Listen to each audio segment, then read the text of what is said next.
Okay, so Lee and I are going to talk kind of about the basics about the Conservation Innovation Grants Program. I'll start and then I'll hand the slides over to Leah. So first of all, I'd like to thank Leslie and Agnes for inviting us today, and we're very excited to tell you about this program. So next slide.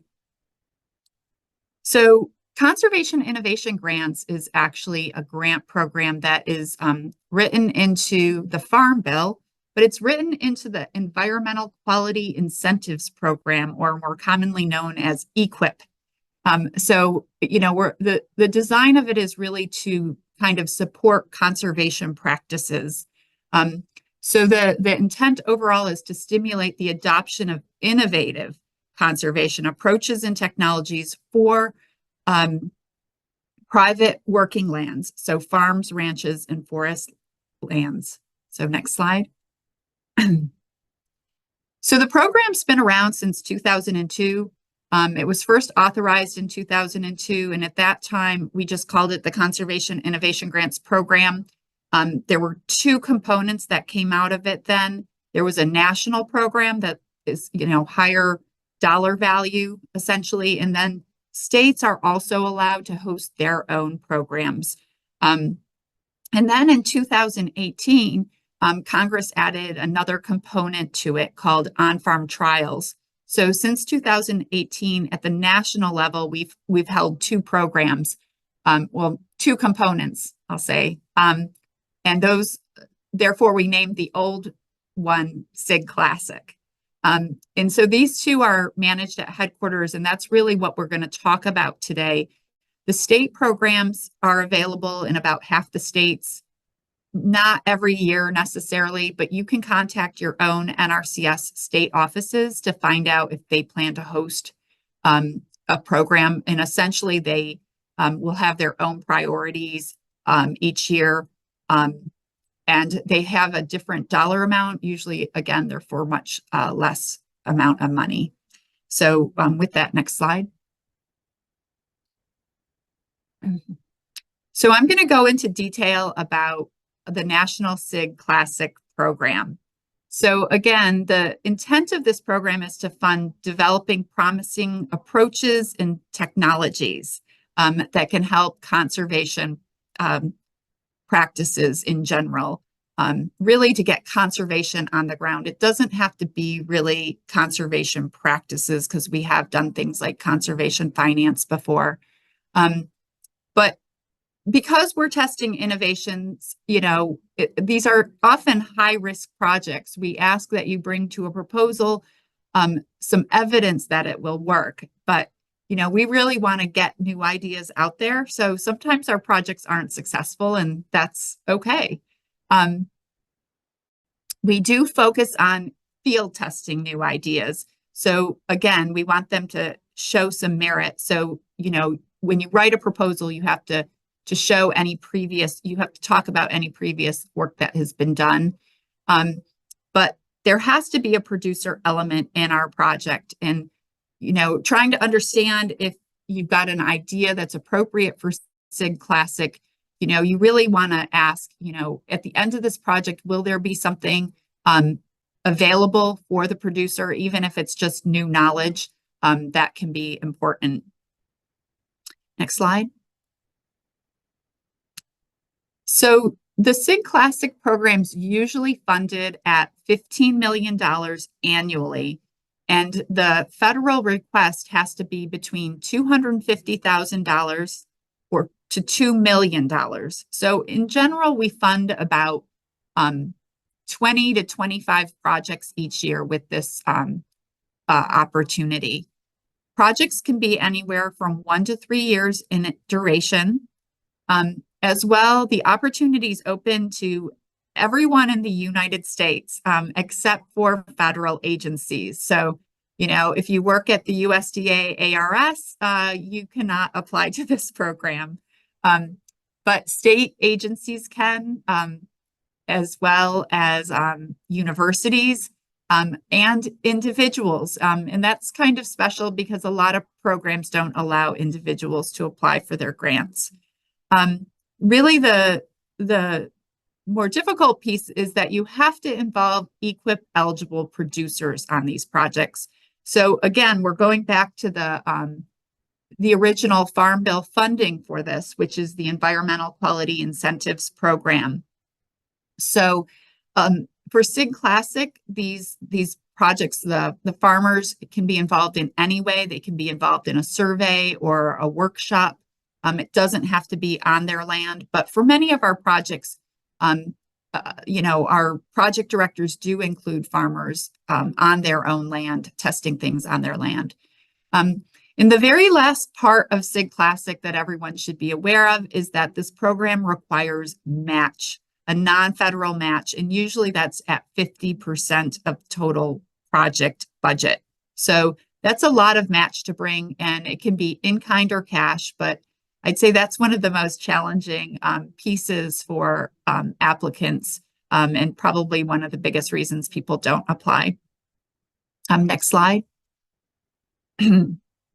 So I wanted to talk really quickly about EQIP eligibility, since like a lot of people on this call might not be familiar with it. For the Environmental Quality Incentives Program, this is basically a financial program that NRCS hosts, at the local level. And farmers are basically required to be in compliant with EQIP.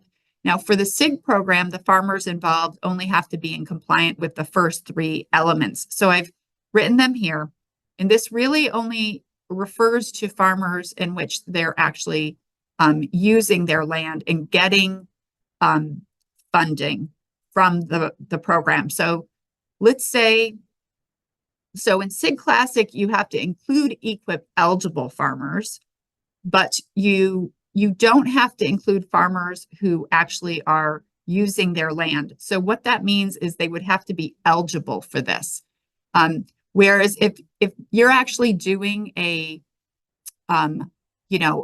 one of your field sites is on farmers' land, they have to be more than able to be in compliant with this. They would have to be compliant with this. And this goes back to the highly erodible lands and wetland conservation provisions of the law. The other elements are very easy. You must be a producer as determined by NRCS, which is, most of how we think of who producers are.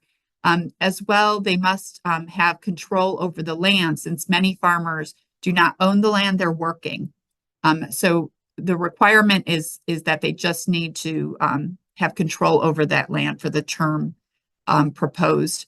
In addition, the AGI requirement is also applicable for farmers involved with SIG programs, which means they can't accept more than, I think there's a limit. AGI is adjusted gross income, and that limit is $900,000, I believe, but it could change.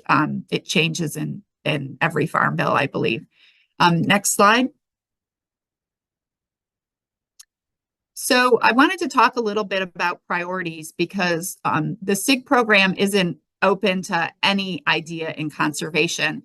In fact, we focus the priorities for SIG Classic on natural resource concerns now. We used to do very specific topics such as water reuse and things like that, but we're finding it's much easier to just cycle through resource concerns. So those resource concerns really line up with traditional NRCS resource concerns, but we also include like human elements such as landowner decision-making and economics to be part of that as well. So it goes back again to water quantity, quality, air quality, plants, such as plant pressure, plant system health, or invasive species even. We've done that topic area a lot. Animals, including wildlife habitat, soil, and energy. So, the priorities are cycling now on a 3-year cycle. So only a third of these will appear every year, essentially. So with that, go on to the next slide. So I like to go over important considerations. I think people who are really seasoned grant writers really probably can just not listen to this slide at all, but we get a lot of applications from people who are really new to grant writing. And so sometimes they'll miss some of the obvious things because there's a lot of things that need to go into a grant. So it's really hard to keep track of all of them. So one thing to remember is you really need to make sure your proposal identifies a clear benefit to private lands conservation. Sometimes people just assume that people are going to understand that relationship, but it's always good to spell it out.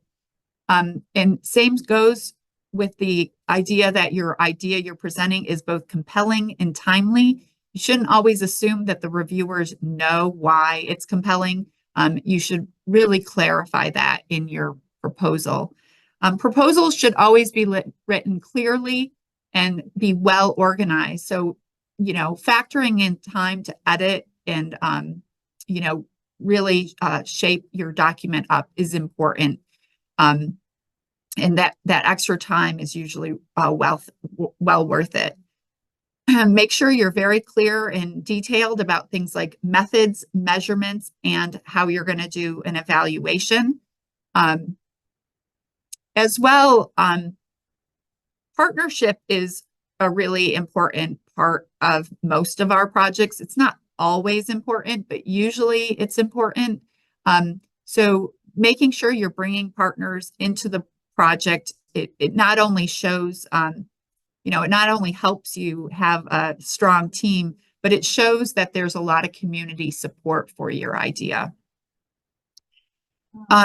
Budgets should be reasonable. And that being said, I think people worry about over budgeting a little bit, but often if a project team under budgets, that also looks bad. So, if you're asking for a lot of money, make sure you're also asking for money for a proper team to support that idea. So it looks like your proposal, you have the staff to actually finish the work and be successful. And every CIG project requires producer outreach, right? The idea here is to get new knowledge and new practices that can help the environment into the hands of producers. So make sure you spend time describing what that outreach looks like.